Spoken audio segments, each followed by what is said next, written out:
Hello everyone. तो आज हम लोग पढ़ेंगे हाइड्रोसेफेलस। क्या होता है हाइड्रोसेफेलस, इसके causes, type, sign and symptoms, management, सारा कुछ हम पढ़ने वाले हैं इस वीडियो के अंदर। तो बने रहिए वीडियो में। सिंपल लैंग्वेज में डिस्क्राइब करेंगे अपन। टीचर वीचर कोई है नहीं है, अपन अपन स्टूडेंट ही है। अच्छा लगे तो देख लियो, नहीं लगे तो फिर तुम्हारी मर्जी है। हाइड्रोसिफिलस है ना, पहले तो ये नाम से ही क्लियर है। हाइड्रोसिफिलस, हाइड्रो यानी वाटर। हाइड्रो यानी क्या होता है सर? वाटर। और सिफेलस जो वर्ड है ना, इसको अपन यूज करते हैं सर ब्रेन के लिए। तो क्या हो गया? ब्रेन के अंदर हाइड्रो यानी वाटर, यानी सिंपल लैंग्वेज अपन बोल सकते हैं कि ब्रेन के अंदर पानी भर जाना, उसी को क्या बोलते हैं अपन? हाइड्रोसिफिलस बोलते हैं। अब वो पानी नहीं होता है, वो क्या होता है? CSF फ्लूइड होता है। नॉर्मली मैं बता रहा हूँ कि हाइड्रो यानी वाटर होता है, इससे पहले जो वर्ड होता है ना, वो अपन ब्रेन के लिए यूज करते हैं। तो ब्रेन के अंदर पानी का भर जाना या फ्लूइड का भर जाना है, उसी को क्या बोल देते हैं अपन? हाइड्रोसिफिलस। अब अपन डेफिनेशन देख लेते हैं। डेफिनेशन क्या बोल रही है कि abnormal accumulation of CSF within brain ventricle that is called hydrocephalus। या CSF का क्या हो रहा है? abnormal accumulation हो रहा है, यानी कि abnormal accumulation हो रहा है CSF फ्लूइड का, काय के अंदर? ब्रेन वेंट्रिकल के अंदर। इसी को क्या बोल रहे हैं अपन? हाइड्रोसेफलस। एक बार और बता रहा हूँ, abnormal accumulation of CSF fluid within the brain ventricle that is called hydrocephalus। यानी कि CSF फ्लूइड का इकट्ठा होना काय के अंदर? ब्रेन वेंट्रिकल के अंदर, उसी को क्या बोलते हैं अपन? हाइड्रोसेफलस। सेकंड डेफिनेशन की बात करें तो सेकंड डेफिनेशन में क्या है? Occur due to imbalance between काय के बीच में? इम्बैलेंस CSF प्रोडक्शन और अब्जॉर्प्शन। या तो CSF प्रोडक्शन और अब्जॉर्प्शन के बीच में कोई इम्बैलेंस हो गया हो, या फिर obstruction in CSF pathway in brain ventricle. यानी कि जो CSF का जो पैथवे है ना, उसका जो रास्ता है जहाँ से उसको आना होता है और अब्जॉर्ब होना होता है, उसके बीच में कोई डिस्टरबेंस या कोई इम्बैलेंस हो गया हो उसके बीच में, तब हमको क्या देखने को मिलता है? ये देखने को मिलता है हाइड्रोसेफलस। डेफिनेशन क्लियर है इसकी। Type of hydrocephalus. हाइड्रोसेफलस को टू पार्ट में डिवाइड किया गया है, एक कम्युनिकेटेड हाइड्रोसेफलस और एक नॉन कम्युनिकेटेड हाइड्रोसेफलस। ये जो कम्युनिकेटेड हाइड्रोसेफलस है ना, इसको सर अपन नॉन अब्स्ट्रक्टिव हाइड्रोसेफलस बोलते हैं, और इसको नॉन कम्युनिकेटेड हाइड्रोसेफलस को अब्स्ट्रक्टिव हाइड्रोसेफलस बोलते हैं। इसको नॉन अब्स्ट्रक्टिव हाइड्रोसेफलस क्यों बोलते हैं?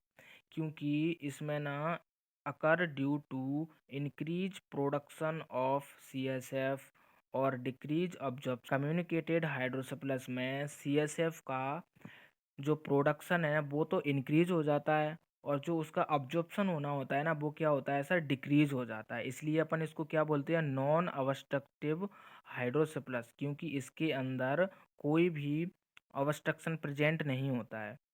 अब बात करते हैं अब नॉन कम्युनिकेटेड हाइड्रोसेफलस की। इसमें क्या होता है? Occur due to obstruction in CSF pathway. इसके अंदर क्या होता है? ऑब्स्ट्रक्शन प्रेजेंट होता है, इसलिए इसको ऑब्स्ट्रक्टिव हाइड्रोसेफलस बोला था।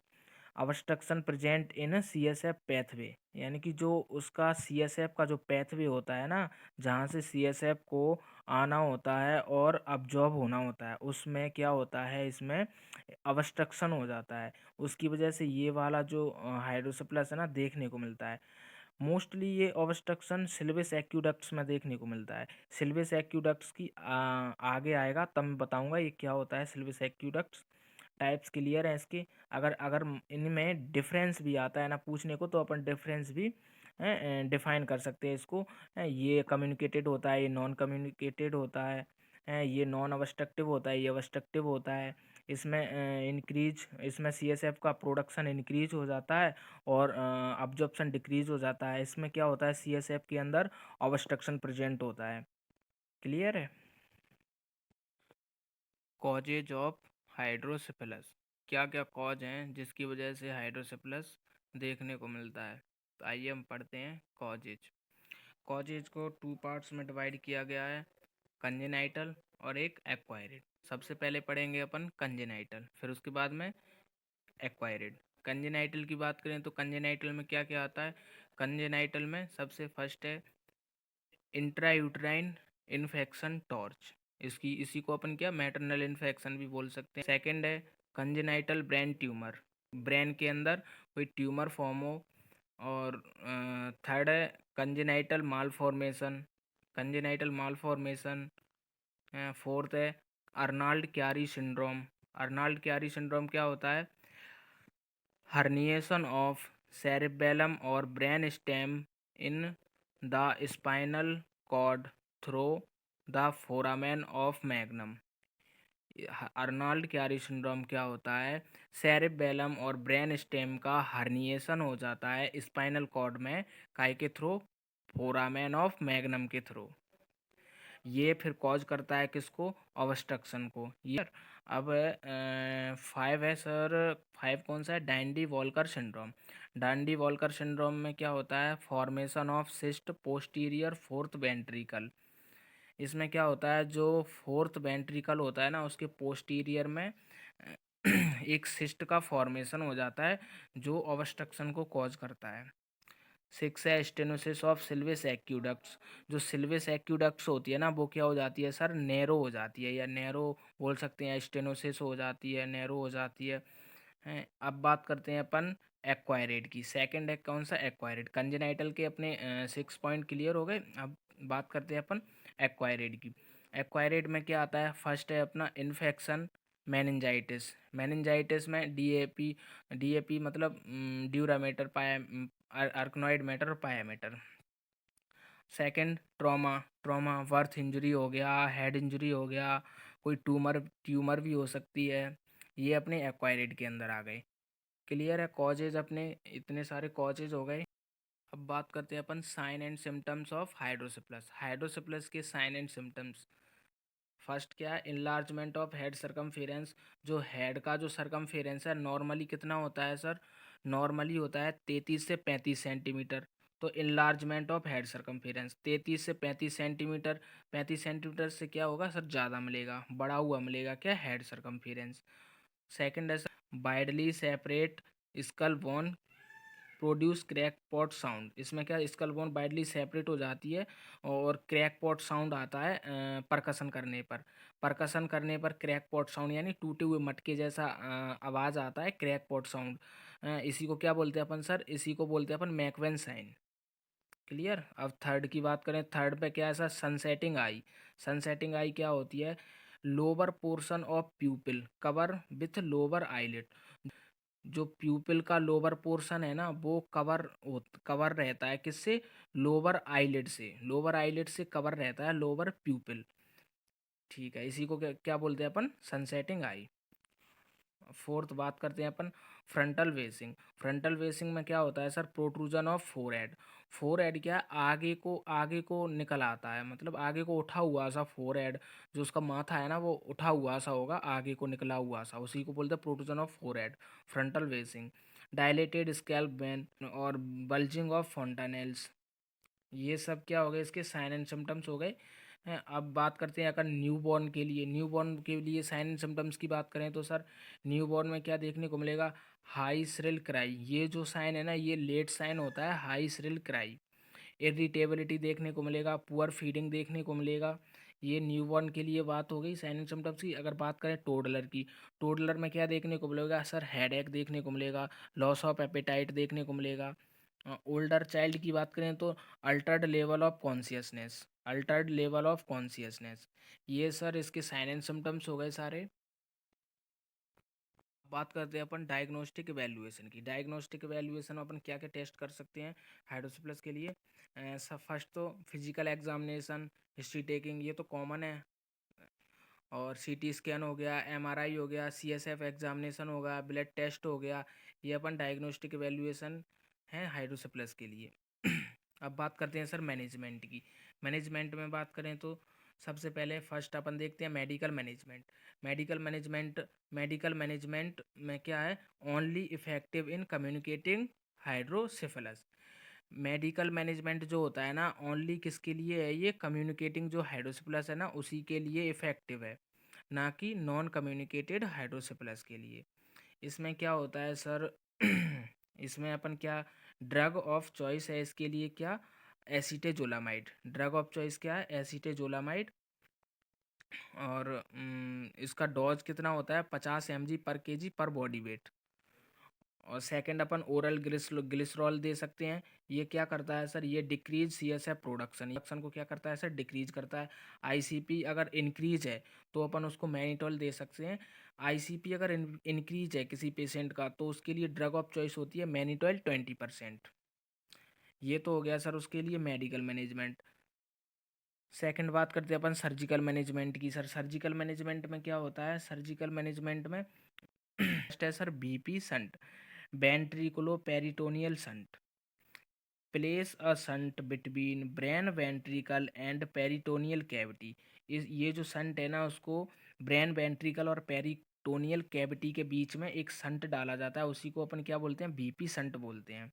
It is most commonly use procedure. ये जो संट है ना इसी को ज़्यादातर यूज किया जाता है। सेकंड बात करते हैं अपन VA shunt, ventriculo atrial shunt. Place a shunt between brain ventricle and right atrium.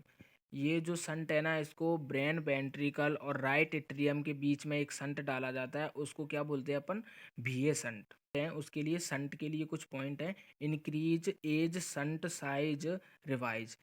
जैसे जैसे बच्चे की एज बढ़ेगी तो संट साइज क्या करना है, रिवाइज करना है। लॉन्ग साइज ट्यूब डालनी है अपन को। अब भाई बच्चे की ग्रोथ होगी तो वो संट छोटा पड़ जाएगा ना, इसलिए क्या संट को भी अपन को रिवाइज करना है।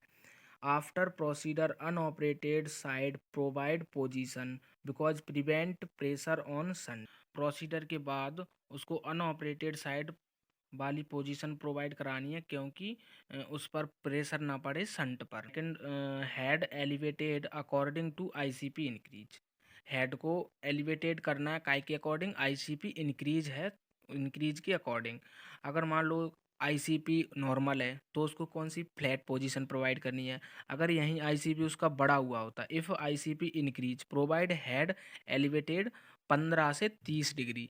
अगर उसका आईसीपी इंक्रीज है, नॉर्मल से इंक्रीज है, तो फिर क्या करना है उसको, हेड को 15 से 30 डिग्री के एंगल पे क्या करना है, 30 डिग्री उसको एलिवेटेड करना है। थर्ड अपन बात करते हैं, थर्ड सर्जिकल प्रोसीजर कौन सा है, endoscopic third वेंट्रिकुलोस्टोमी।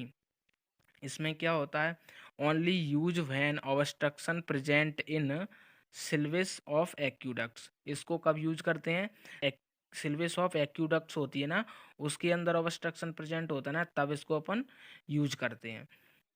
In this opening create at floor of third ventricle. इसमें क्या करते हैं सर, ओपनिंग क्रिएट करते हैं, उसके फ्लोर पर थर्ड वेंट्रिकल होता है ना उसके फ्लोर पर क्या करते हैं, एक ओपनिंग क्रिएट करते हैं, obstruction to bypass the obstruction. जिससे ऑब्स्ट्रक्शन से मतलब पहले ही अपन एक ओपनिंग क्रिएट कर देते हैं इसमें फ्लोर ऑफ थर्ड वेंट्रिकल के पे। फोर्थ बात करते हैं अपन सर, कोरोइड प्लेक्सेक्टोमी। इसमें क्या होता है सर, कोरोइड, इसमें क्या नाम से ही क्लियर है, कोरोइड प्लेक्सेक्टोमी। एक्टोमी क्या होता है, एक्टोमी में एक्टोमी का मतलब क्या होता है सर, रिमूव करना होता है। इसमें क्या होता है, same portion of choroid plexus to increase CSF plexectomy कर देते हैं कोरोइड की, जिससे क्या होता है सर, जो इंक्रीज जो प्रोडक्शन है ना उसका जो प्रोडक्शन है वो क्या हो जाए सर, कम हो जाए। ये हो गया अपना ये नर्सिंग मैनेजमेंट की बात करें तो सर नर्सिंग मैनेजमेंट में अपन प्री ऑपरेटिव देख लेते हैं। प्री ऑपरेटिव में क्या है sir, frequent change the position of head to prevent decrease chance of bed sore. मतलब अपन को क्या करना है सर, बार बार क्या करना है, उसकी पोजीशन को चेंज करना है। क्यों करना है पोजीशन को चेंज, क्योंकि बेड सोर के चांस से डिक्रीज हो जाएं, बेड सोर से प्रिवेंट हो जाएं, इसलिए अपन उसकी पोजीशन को फ्रिक्वेंट चेंज करना है। Use egg crate mattress. जो एग एग जो कैरेट आती है ना उस जैसा क्या करना है, मैट्रेस यूज करना है, एग कैरेट मैट्रेस यूज करना है। और भी अपन अपने मन से लिख सकते हैं नर्सिंग मैनेजमेंट तो बहुत सारे बना के। फिलहाल हाइड्रोसिप्लस के लिए इतना ही। धन्यवाद देखने के लिए।